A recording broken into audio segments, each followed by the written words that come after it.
जय हिंद दोस्तों, मैं डॉक्टर संग्राम पाटिल इंग्लैंड से बात कर रहा हूँ। मेरे एक दोस्त ने मुझे रामदेव बाबा की एक वीडियो फॉरवर्ड की, जिसमें रामदेव बाबा योग प्राणायाम सिखा रहे हैं। और ये शायद अभी अभी रिलीज़ हुई वीडियो है, जिसमें Ramdev Baba oxygen cylinder beds कम हो रहे हैं और इसमें से जो निगेटिविटी देश भर में फैलाई जा रही है, तो इसके बारे में बात करते। तो इससे ये पता चलता है कि ये लेटेस्ट वीडियो है और इसमें रामदेव बाबा ने जो क्लेम किए हैं ये काफ़ी अर्जेंटली एड्रेस होने चाहिए, क्योंकि उनसे लोगों में गलतफहमी फैल सकती है और लोगों का बड़ा नुकसान भी हो सकता है, जाने भी जा सकती है। तो तीन चीज़ें रामदेव बाबा कहते हैं कि ये बेड नहीं है, ऑक्सीजन नहीं है, शमशान घाट में जगह नहीं मिल रही है, ये जो सब निगेटिविटी फैलाई गई है ये इम्पोर्टेंट नहीं है, ये इसकी ज़रूरत नहीं है, ये बेवजह है। तो ये थोड़ा सा पॉलिटिकल भी मुद्दा लगता है मुझे। रामदेव बाबा शायद किसी अपने पॉलिटिकल फ्रेंड को बचाना चाहते हैं, किसी अलाई को बचाना चाहते हैं। बेड्स नहीं है, सिलेंडर नहीं है, ये बहुत सीरियस बात है, इसके बारे में आवाज़ उठानी ही चाहिए और मीडिया, सोशल मीडिया में भी ये चर्चा चलनी चाहिए। लेकिन ये पॉलिटिकल मुद्दा छोड़कर मुझे दो बड़ी महत्वपूर्ण बातें जो रामदेव बाबा की क्लिप आई है, मेरे तक पहुंची है, उसमें पता चलती है।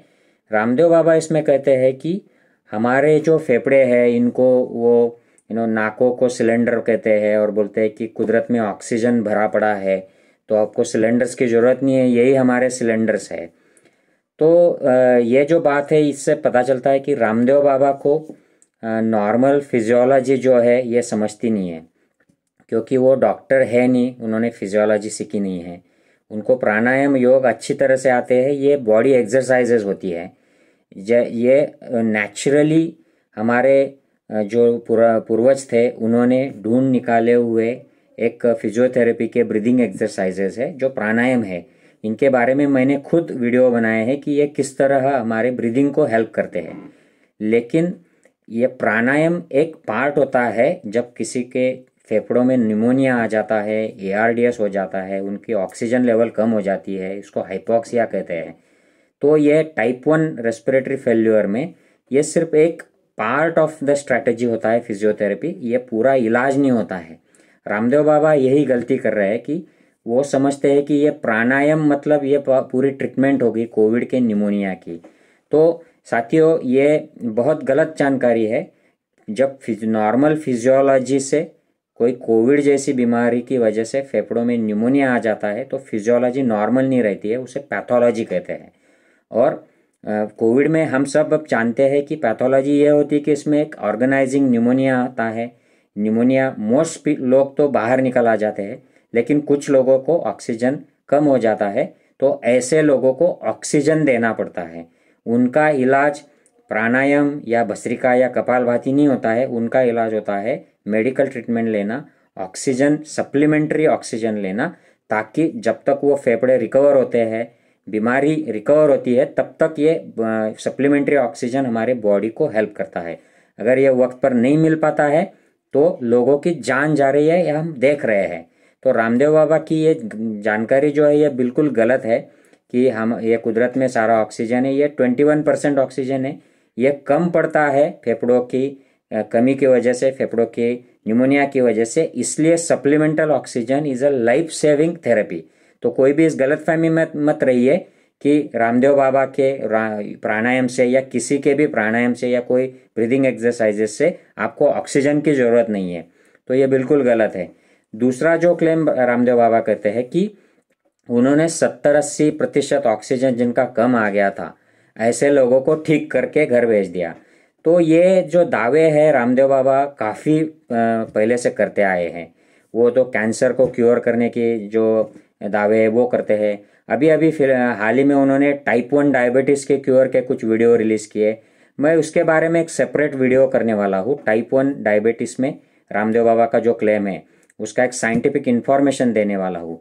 लेकिन इस मामले में जो बोले हैं कि 70-80% जिसका ऑक्सीजन कम हो गया उनको भेज दिया, घर भेज दिया ठीक करके, तो साथियों ये गलतफहमी में मत रहना। 70-80 जिसका ऑक्सीजन कम हो जाता है मतलब उसके फेफड़े काफ़ी लेवल तक निमोनिया में इन्वॉल्व हो गए हैं। इन लोगों को कम से कम कुछ दिन या कुछ हफ्ते भी ऑक्सीजन सप्लीमेंटेशन या उससे भी ज़्यादा सपोर्ट लगता है, जिसको हम बाईपैप कहते हैं या वेंटिलेटर कहते हैं, और अलग अलग तरीके की ट्रीटमेंट्स हॉस्पिटल में लगती है, तब इनकी जान बच जाती है। अगर ऑक्सीजन नहीं देते हैं और सपोर्ट नहीं देते हैं, रेस्पिरेटरी सपोर्ट्स, तो इनमें से काफ़ी सारे लोग एट रिस्क हो जाते हैं और जान भी गंवा सकते हैं। तो ये बिल्कुल मत समझना कि 70-80% और रामदेव बाबा जैसे कुछ लोगों के पास जाके हो जाएगा या योग प्राणायाम से हो जाएगा। योग प्राणायाम ऐसे हालात में करना जानलेवा हो सकता है। सिंपल ब्रीदिंग एक्सरसाइजेज जो हमारे डॉक्टर्स बताते हैं, फिजियोथेरेपिस्ट बताते हैं, वो करना। ऐसे हालात में कोई भी योग प्राणायाम करने की कोशिश मत करना।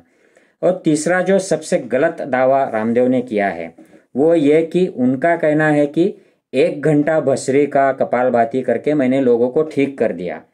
तो साथियों, मैं खुद कोविड के आईसीयू में काम करता हूँ।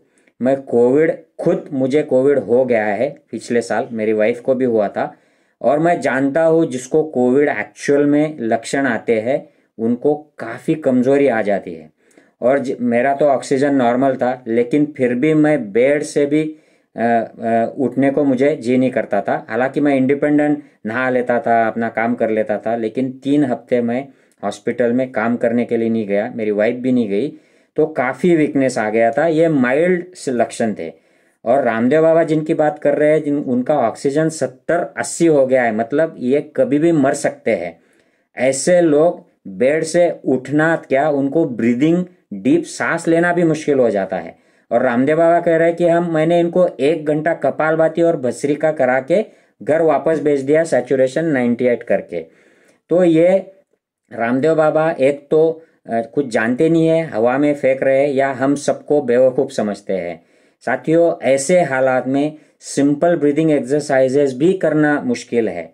तो कपालभाति तो आप दूर की बात है, भस्त्रिका दूर की बात है, ये बिल्कुल मत करिए। सिंपल ब्रीदिंग एक्सरसाइजेज जो ब्रेथ होल्ड इन इंस्पिरेशन और स्लो एक्सपिरेशन, ये फिजियोथेरेपिस्ट के एडवाइस में या आपके डॉक्टर के एडवाइस में आप कर सकते हो। और जब सांस लेने की पड़ी है, ऑक्सीजन नहीं मिल रही है, तब तो प्राणायाम तो ये दूर की बातें कर ही नहीं सकते हैं लोग।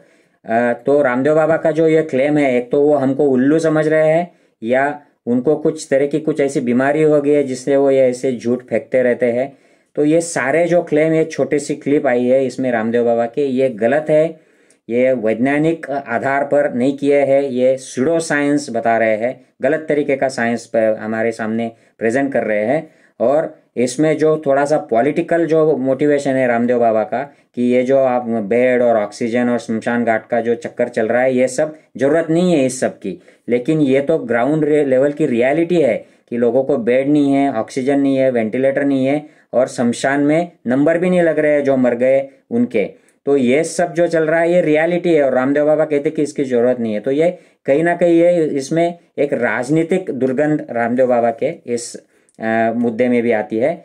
साथियों, ये मुद्दा बिल्कुल सबसे शेयर कीजिए, आपके रिश्तेदार दोस्तों में शेयर कीजिए, ताकि लोगों को पता चले कि जब हालात गंभीर होते हैं, सैचुरेशन 70-80 हो जाता है, तो इसमें आप ऑक्सीजन, मेडिकल सर्विस, हॉस्पिटल में एडमिट होना, ये सब करना है, ना कि भस्त्रिका कपालभाति करना है। भस्त्रिका कपालभाति जिनको लक्षण नहीं है या कोई माइल्ड लक्षण है वो लोग ट्राई कर सकते हैं, या आप जब कोविड से बीमार नहीं हो तब कर सकते हो। जब आपके हालात इतने गंभीर हो जाए कि सैचुरेशन 70 या 80 हो जाए, तो ये प्राणायाम और योग करने का वक्त नहीं है, ये मेडिकल इमरजेंसी है।